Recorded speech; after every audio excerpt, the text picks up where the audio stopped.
does somebody go from a successful model to Leonardo Dicaprio's rumored girlfriend to a suspected cult leader and convicted human trafficker? That's exactly the story of Kat Torres, a Brazilian ex-model, author, and influencer who has a complicated relationship with the truth, claims to be a real witch, and has a taste for ayahuasca. Kat had a compelling rags to riches story which connected with women around the globe, but right now she's currently serving 8 years in prison for human trafficking and slavery of women. Once known for her glamorous lifestyle and outspoken presence online, her bizarre and shocking fall from grace has left fans and haters alike shook. But how did she end up there? Who did she traffic and how? Kat Torres' rise to fame starts very normal. A Brazilian model moving to America to try and make it in Hollywood. Although big movie roles never happened for her, she found notoriety and fame as a social media influencer pretty quickly. Her photos and online presence in the early days were pretty standard. Great pics of her looking fabulous and partying in New York, as well as memes she would make of herself. Nothing shocking or bizarre to see here.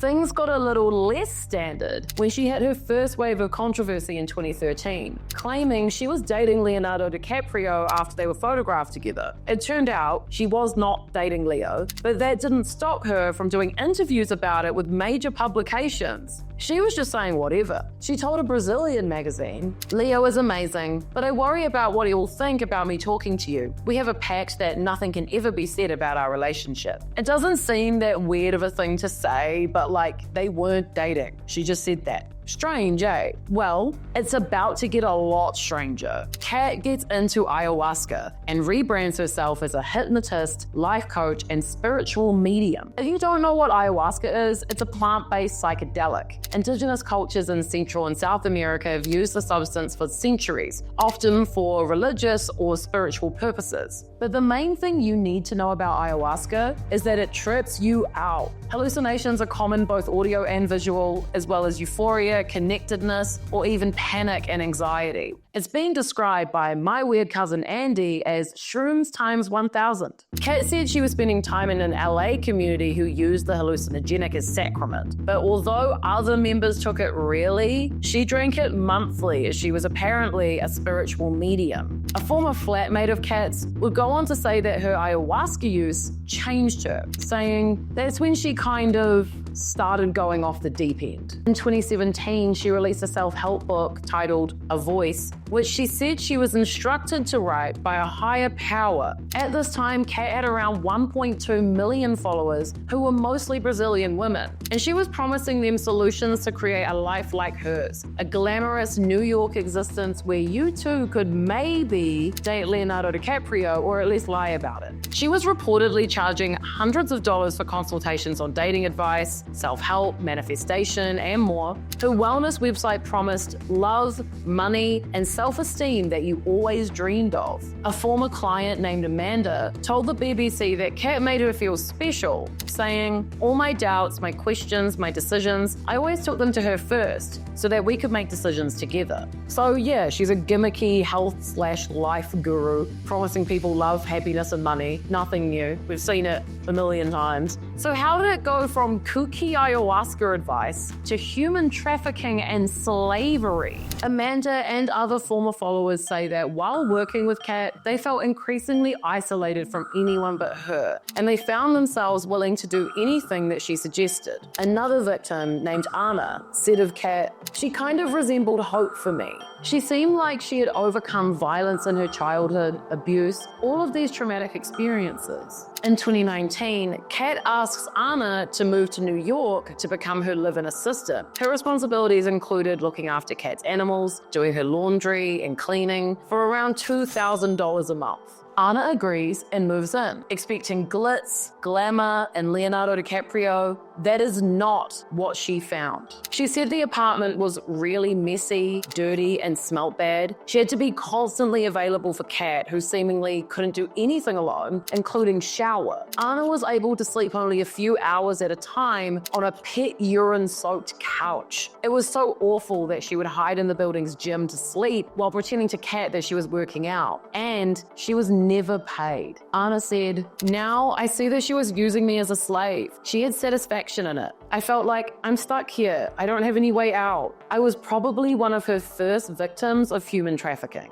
Eventually, after around 3 months of this, Anna managed to escape and moved in with a boyfriend. But this wouldn't be the end of Kat and Anna's story. Trigger warning, if you thought it was bad before, it is about to get a lot worse. By 2022, Kat is married to a 21-year-old man named Zach, and the pair were renting a large house in Austin, Texas. She continued her pattern and lured more women to live with her on the promise of work, wealth, and achieving their dreams. Kat would use the personal information her clients shared in one-on-one sessions to manipulate them into joining her in Texas.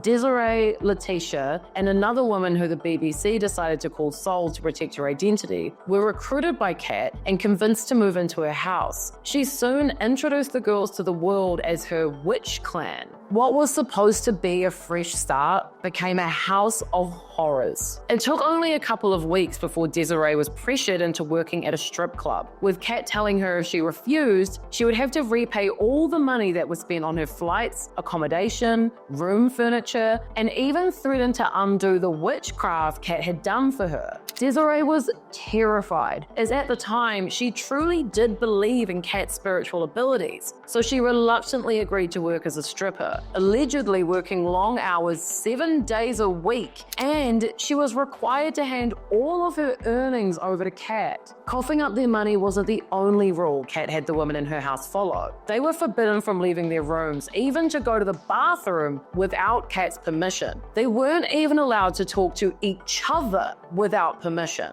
Kat had their passports, their money, and their spiritual beliefs on her side to manipulate and control them. And it wouldn't stop there. Kat decided that Desiree would start to work as a prostitute rather than a stripper. Desiree says that she refused, and the following day she was taken on a surprise day out to the gun range, after which she eventually agreed to the demand out of fear. It's important to note here that Zach, the 21-year-old husband, kept multiple firearms in the house. And by this stage, Kat was even featuring the guns on her Instagram stories. It's a terrifying environment, both physically and mentally. Desiree and Letitia both had their hair dyed bleach blonde to look more like Kat, and it's just very eerie. And while Soul managed to escape around this time, for Desiree, things would continue to spiral out of control. Prostitution is illegal in Texas, and Kat would not only threaten to report Desiree to the police, but also required her to earn a certain amount of money per day, which at one point was $3,000.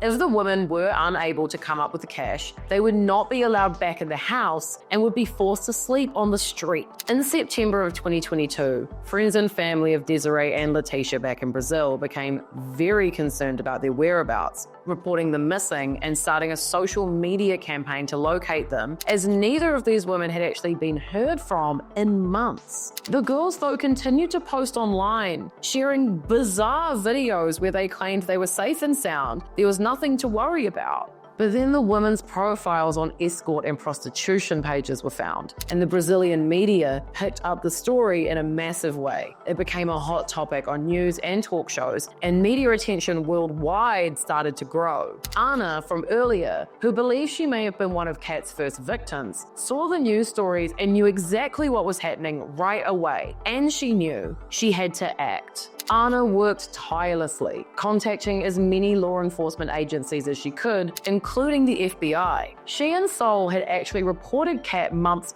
prior to the US police, but they claim they were not taken seriously. Maybe Kat was panicked by the media attention because she moved herself and the missing women to Maine, more than 2,000 miles from the home in Texas. If it was a plan to escape, it didn't work, as this time the FBI did listen to Anna and were actively investigating the case. In November of 2022, Kat and the women were convinced to attend a welfare check at the Franklin County Sheriff's Office in Maine, where detectives say they noticed red flags right away. The women were reluctant to speak without Kat's permission, they were distrusting of law enforcement, and they appeared to be very isolated.